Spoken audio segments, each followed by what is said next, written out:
Oi pessoal, meu nome é Vitória Almeida e a convite do professor Daniel Starros, hoje eu vou falar um pouquinho para vocês sobre a reprodução humana artificial e a destinação dos embriões excedentes, que foi o tema do meu trabalho de conclusão de curso na Faculdade de Direito. Bom, a gente sabe que conforme a expectativa de vida de uma população vai aumentando, maior é a tendência de as pessoas colocarem os seus projetos pessoais e de carreira temporalmente antes da constituição de uma família. A gente percebe, por exemplo, que as taxas de natalidade têm reduzido muito, assim como a ocorrência de pessoas tendo filho em idade mais avançada tem aumentado. Isso acontece também porque o nosso corpo tem um relógio biológico, ou seja, com o passar dos anos, a nossa capacidade reprodutiva vai diminuindo drasticamente. Então, por mais que muitas pessoas desejem e sonhem ter filhos, isso acaba, por vezes, não sendo possível se concretizar de uma forma natural. Então, surge a reprodução humana artificial como uma alternativa para solucionar esse problema. E, paralelamente a isso, conforme a técnica que for empregada, tem diversos debates quanto a aspectos morais e éticos que surgem, em especial no que diz respeito à destinação dos embriões excedentes, né, que seriam aqueles embriões que não foram inseminados na mulher após a realização do procedimento de reprodução humana assistida.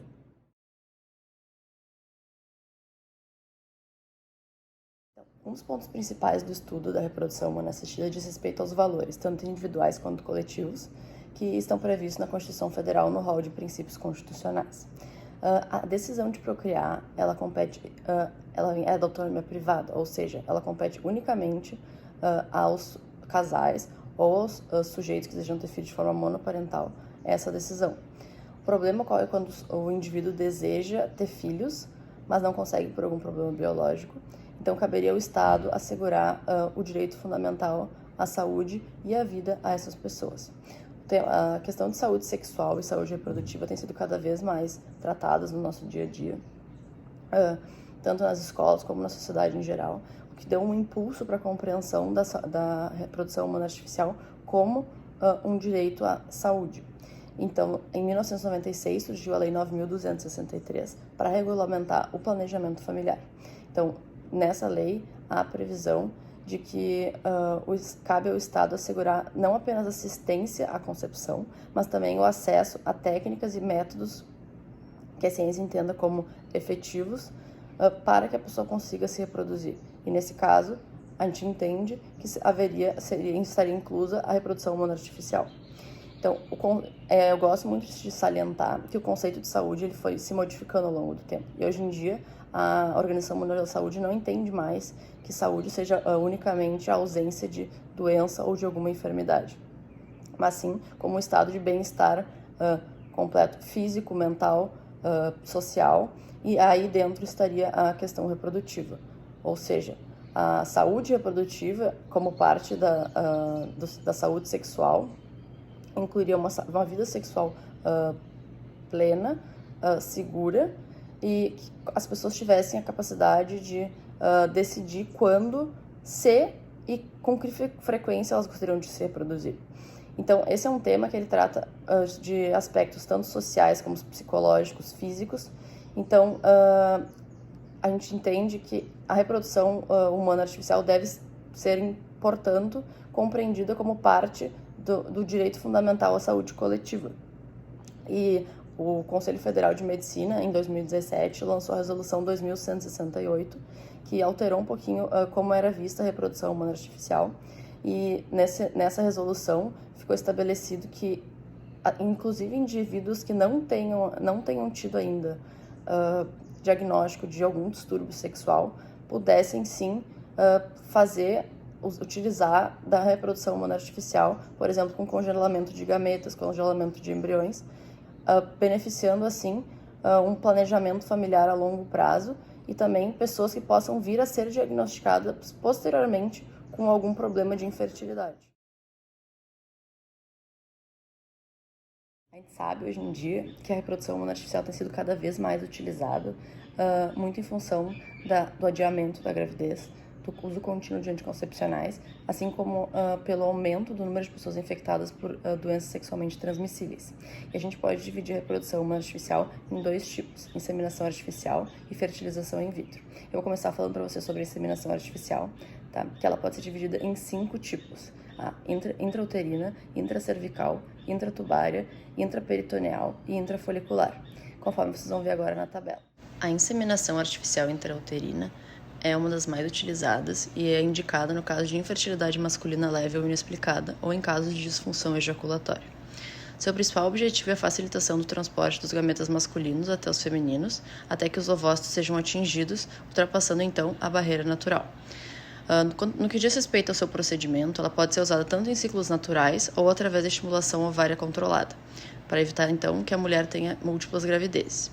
Ocorre a introdução de uma amostra seminal previamente analisada e tratada no útero feminino. Já a inseminação intracervical é indicada no caso de impossibilidade de haver uma relação sexual normal, quando há má formação sexual ou distúrbios sexuais. Nesse procedimento, ocorre a reprodução das condições fisiológicas da relação sexual e a introdução dos espermatozoides ocorre diretamente no colo uterino. A inseminação intratubária consiste na introdução dos espermatozoides na trompa de Falópio. Já a inseminação intraperitoneal trata-se da injeção de sêmen na cavidade abdominal da mulher, sendo muito pouco utilizada em virtude da alta quantidade de espermatozoides necessários para a realização desse procedimento. Por fim, a inseminação intrafolicular consiste na injeção de espermatozoides diretamente no folículo ovulatório da mulher. É importante salientar também que a inseminação artificial pode ser classificada como homóloga ou heteróloga. Ela será homóloga quando o sêmen for proveniente do parceiro e heteróloga quando o sêmen for proveniente de uma doação. A inseminação artificial, de uma maneira geral, ela é indicada para casos em que o homem possui, por exemplo, uma menor quantidade de espermatozoides, uma motilidade diminuída ou ainda o casal tem uma esterilidade sem causa aparente. Para ocorrer a inseminação artificial, a mulher vai receber uma estimulação ovariana controlada para evitar que ocorra uma hiperestimulação e também para evitar que ela tenha uma gravidez múltipla. Quanto à parte masculina, os espermatozoides serão separados do líquido seminal e separados em laboratório e depois inseminados na mulher. A fertilização in vitro é um pouquinho diferente do sistema. Ela consiste na junção dos gametas femininos e masculinos em laboratório, fora do corpo da mulher. E ela pode ser dividida em dois tipos, a fertilização in vitro clássica e a injeção citoplasmática de espermatozoides, como vocês vão ver agora na tabela. Em ambas as técnicas, a coleta de gametas femininos e masculinos, podendo ser de parceiro ou doador, ocorrendo a fecundação em laboratório. A diferença entre a fertilização in vitro clássica é que ocorre a disposição dos espermatozoides móveis ao redor do óvulo em uma placa, havendo imitação das condições de fertilização natural. Já em injeção intracitoplasmática, ocorre a aplicação em um único espermatozoide dentro do óvulo na chamada zona pelúcida.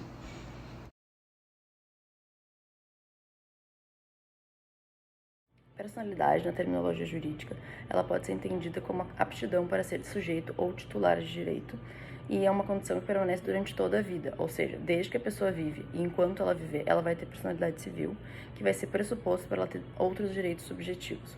O nosso artigo 2º do Código Civil, ele determina que a personalidade civil começa com o nascimento com vida, garantindo também direitos ao nascituro desde a concepção. Só que é uma explicação muito ampla, então isso acabou fazendo com que diversas correntes tentassem explicar quando realmente inicia a personalidade civil. E são elas a natalista, concepcionista e concepcionista condicionada. Segundo a teoria natalista, a personalidade surge com o nascimento com vida, ou seja, até nascer com vida, o nascituro tem apenas uma expectativa de direito. Já a teoria concepcionista entende que a personalidade surge com a concepção, sendo a concepção entendida o momento que ocorre a fecundação, o encontro dos gametas paternos e maternos com a devida fixação no útero materno. Já a concepcionista condicionada entende que o nascituro tem personalidade jurídica formal, mas a personalidade jurídica material só vai surgir com o nascimento com vida. Ou seja, a personalidade vai ser dividida em dois momentos.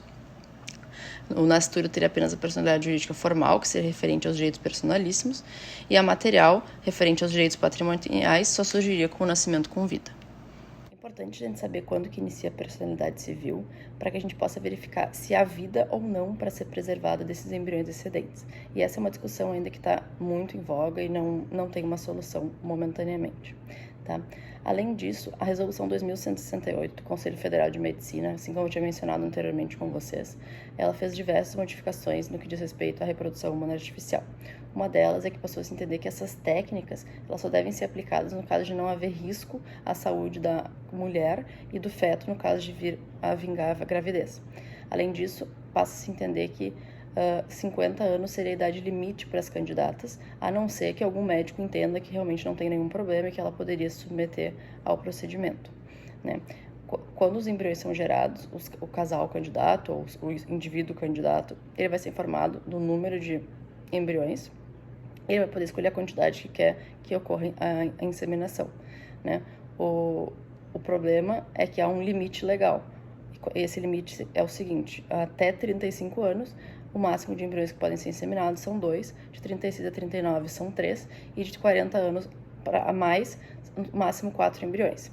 Então, como tem esse limite legal, a variar com a idade, etc., pode ser que surjam embriões excedentes. Então, a gente precisa saber o que fazer com eles, quais são as possíveis destinações. Então, isso eu vou explicar para vocês no próximo tópico.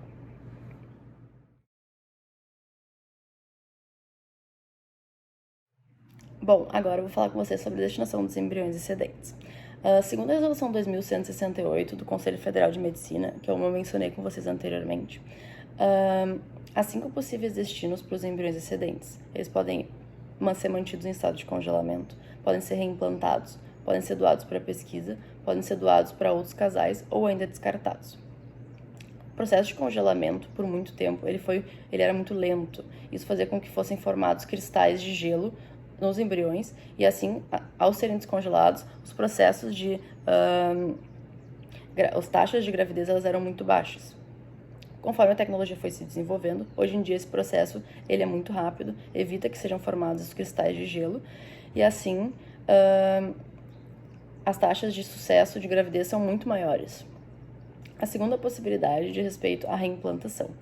A reimplantação vai passar por 3 etapas. Primeiro, a preparação endometrial, depois o descongelamento e, por fim, a reinserção no corpo da mulher, né? É importante lembrar que há aquele limite legal de embriões que podem ser implantados. E não é porque é uma reimplantação que a pessoa pode botar a quantidade que ela desejar. Tem que respeitar o limite, né? A terceira possibilidade é a da doação para pesquisas. A Lei de Biossegurança alterou o tempo que ela entendia de que os embriões deviam ficar congelados para poderem ser levados para pesquisa. Esse tempo passou de 5 para 3 anos, e os especialistas acreditam que 3 anos é o tempo suficiente para que as pessoas, os responsáveis pelos embriões, decidam qual o destino que eles desejam para eles, né? Bom, a quarta opção diz respeito à doação para casais.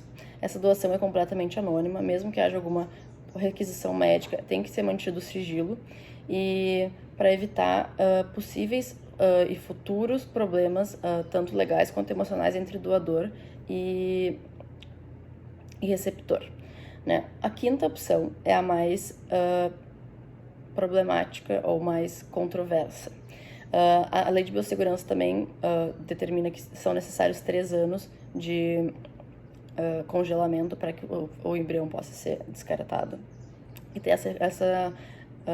tem que ser feito por escrito pelo casal ou pelo indivíduo do responsável pelo embrião, dizendo que esse é o destino que ele deseja, né? Há inclusive um projeto de lei, o projeto de lei 115 de 2015, que tramita na Câmara de Deputados, que prevê um Estatuto da Reprodução Humana Artificial e pretende eliminar a possibilidade de descarte de embriões, né?